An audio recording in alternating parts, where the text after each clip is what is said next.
welcome back to another episode of Power Rangers Lore. Today we'll be discussing none other than Udonna, the White Mystic Ranger, the Fury of the Snow herself. Now, who is Udonna? Where did she come from? And just what do we have on her backstory? Well, unlike most characters, we have actually a little bit more than usual for her. She was the mentor of the Mystic Force Power Rangers, but before that, she was the wife of the Mystic Wizard, Leonbo, the mother of Bowen, and her own self, the White Mystic Ranger, in the time against the Dark Master himself, well, the Master. Her early life, she was a powerful and talented sorceress who helped people in the great battle against the Murlocs, who served the Master, which in the end, they defeated and locked them away in the underworld. Her older sister was a powerful sorcerer as well, called the Gatekeeper, who, in her efforts to seal the gates, sacrificed her own life to seal them once and for all, leaving her daughter behind. Udonna had a son called Bowen, who she lost during the war and thought was lost forever, along with her husband, so she was left to raise her sister's daughter, as well as look after the world after that. She was the last of the Rangers that we figure out is still around here and continuing to watch over the world, just in case the Murlocs ever break out.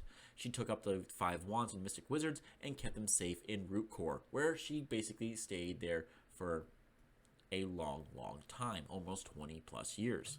Then at the 20th anniversary, after an earthquake broke the seal, which we don't exactly know where the earthquake came from, it just happenstance or something else going on, it freed the Murlocs in present day. She recruited 5 Mystic Rangers and gave them their powers. However, they weren't the most, open bunch. Most of them didn't even want to be there except for one, and he was just super excited.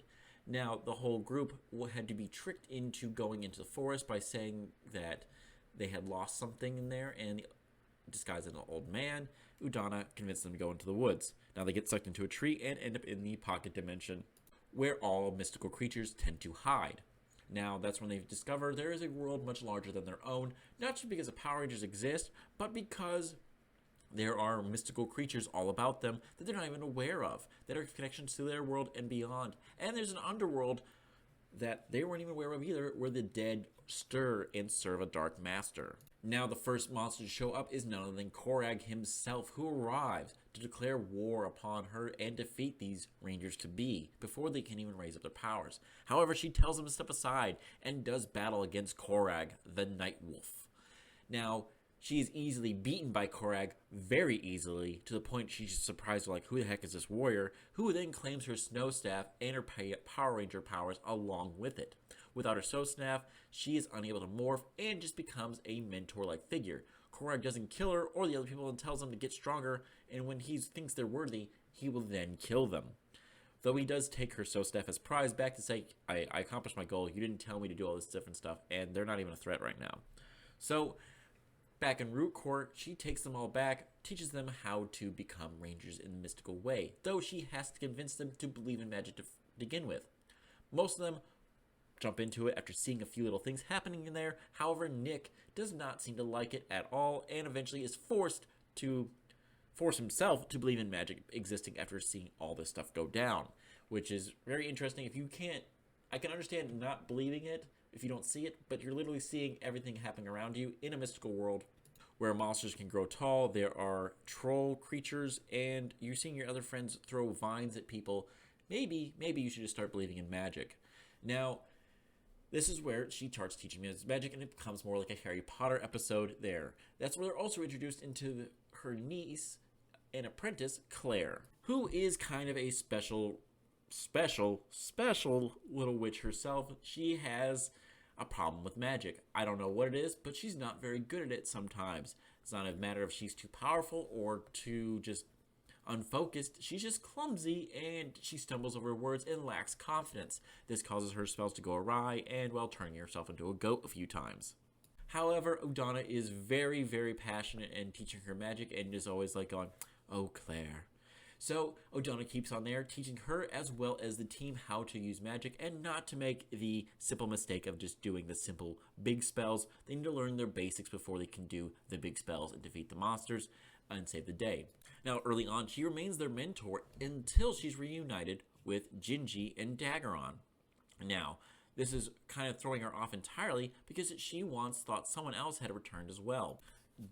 Kalendor had also returned prior to them, and, well, things got a little difficult for her when they found out that he was a traitor and had been serving the dark forces and was the cause of, well, her son's disappearance, or at least she thought. But before all that really starts there and she loses her faith in things, she has to deal with, well, the Morlocks breaking out, and their major villain of the first arc, Mordecon, breaks free. Now, he's the first general of the Morlocks, and, well, the initial main antagonist of Power Rangers Mystic Force.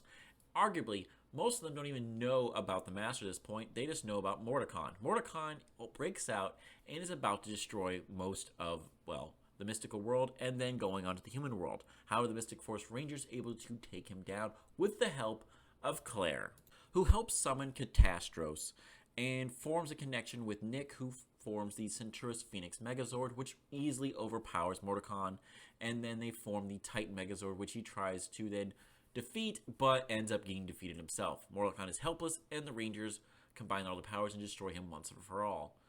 He declares that the Master will win in the end, and that he will go while he's gone. Doesn't matter. He's only the first of the leaders. Now the rest of the team goes, whatever. That doesn't mean anything to us. We defeated the big bad, though Korag is still around.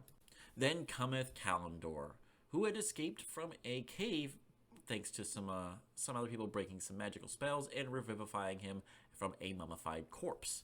Now Kalendor convinces Udonna that, well, he was always on her side. When Daggeron and Gingy appear, it's revealed that Kalendor was the traitor and had tried to kidnap Nick. Well, Bowen at the time. Spoilers.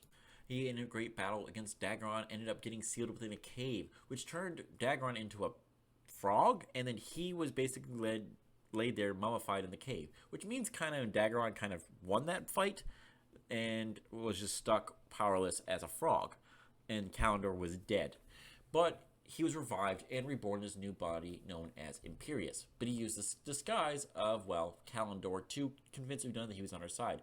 When the duplicity is revealed, she feels shaken that Kalendor, a once close friend and, well, a trainee and apprentice of Lianbo himself, could be corrupted so easily and become a master of dark magic. Really threw her off. Now she would step aside and let Daggeron take the lead and go on her own little adventures. When she found out that through Phineas, that Bowen is somewhere in the human world because he took the little boy to safety during the war.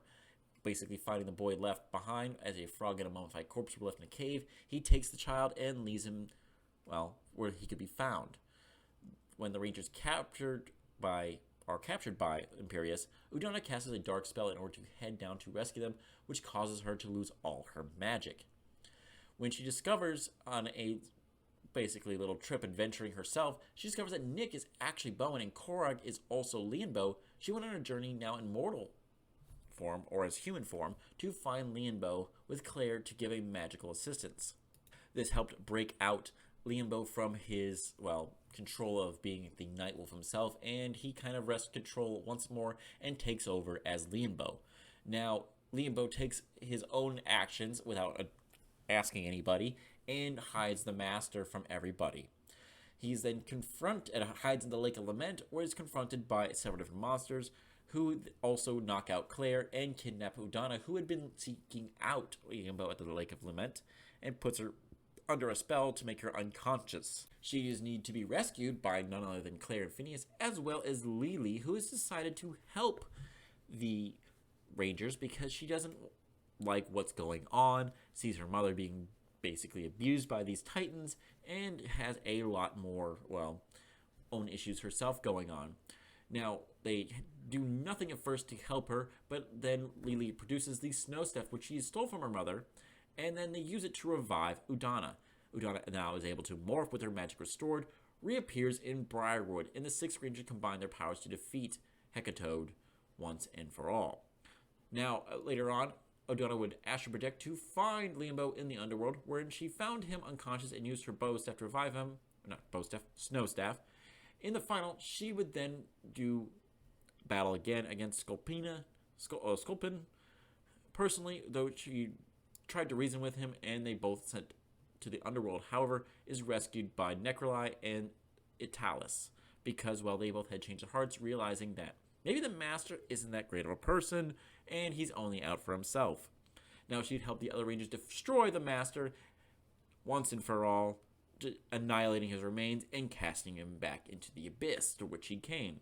Now, in the end, she went with her husband that she'd once more was able to get connected with, and her son to motorbike across the world and to meet the adoptive parents of Nick to thank them for raising him, and probably explain who and what they are, which would be a very interesting conversation to have there. Now, it is not shown that she was in the final battle at the Armada battle that are going on.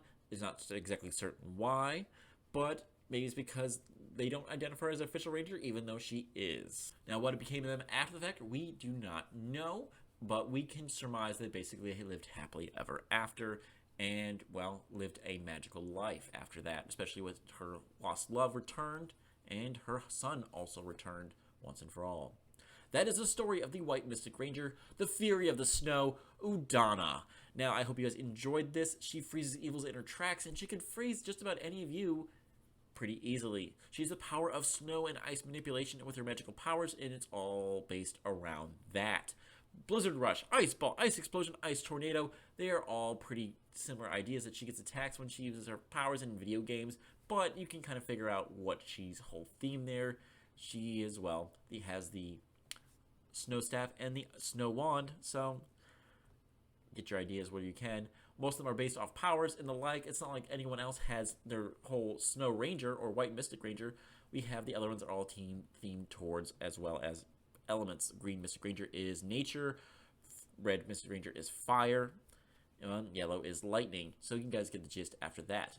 Overall, she is a great character that had a lot of character development, not just from the fact that she was a ranger, but also the fact that she lost her powers early on, assisted where she could, basically learned her son was still alive, and a whole character arc of trying to reconnect her family once and for all, willing to sacrifice her powers just to be with them one more time, as well as sacrificing herself to save everybody, and going head-to-head against a literally eldritch being from another dimension to save the world.